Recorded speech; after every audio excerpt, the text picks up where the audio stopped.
حدوتة زيدي النهاردة فيها شارع هادي قوي عايش فيه ولد اسمه علي. علي كان كل يوم الساعة 5 العصر بيشوف راجل بيعدي من تحت بيته. الراجل ده كان شكله مميز جدا، طويل وجسمه رياضي وشعره اسود قصير ووشه مبتسم ولابس بدلة نصها شبه لبس البوليس والنص التاني شبه لبس البطل الخارق. البدلة لونها أزرق في أسود وعليها كلمة مو بتلمع بالسيلفر. بس علي هو الوحيد اللي عارف مين ده وعارف السر اللي محدش يعرفه. ده مش حد عادي كده، ده سوبر مو، البطل الخارق اللي بيظهر وقت المشكلة عشان يحلها وبيختفي أول ما تتحل.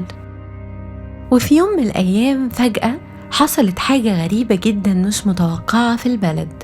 الناس فجأة كلهم ما بقوش يتكلموا، الأصوات كلها راحت، مفيش صوت عياط، مفيش صوت ضحك، حتى التليفون بيرن من غير صوت، مفيش أي صوت في البلد خالص، كل حاجة بتتحرك وبتحصل من غير صوت.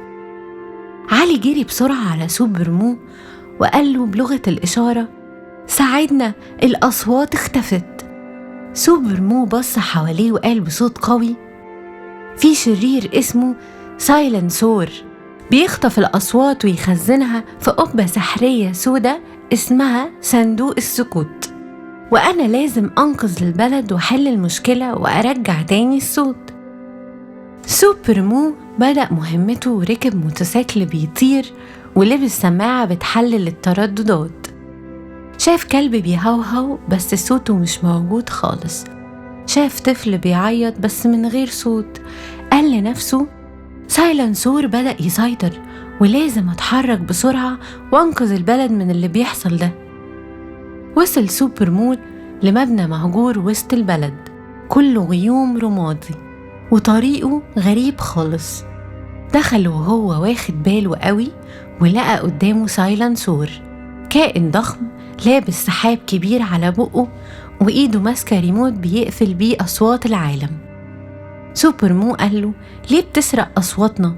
سايلنسور قال بصوت تخيلي داخل الدماغ: علشان الدنيا ترتاح، الصوت بيوجع والدوشة بتتعب. سوبر مو قال له: لكن في أصوات حلوة، ضحك الأطفال، كلمة بحبك، صوت الأغنية وصوت المية وهي بتجري.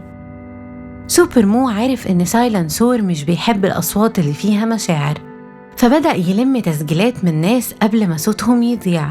صوت بنت بتقول لماما بحبك، صوت طفل بيضحك من قلبه، صوت طبطبة، وصوت دبدوب بيتكلم، وشغلهم كلهم فجأة في المكان عند سايلنسور.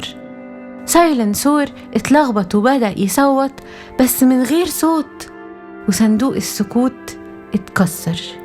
وفجأة أخيراً المدينة كلها رجع لها صوتها، الضحك والجرس والعياط والأغاني رجعت كلها مرة واحدة.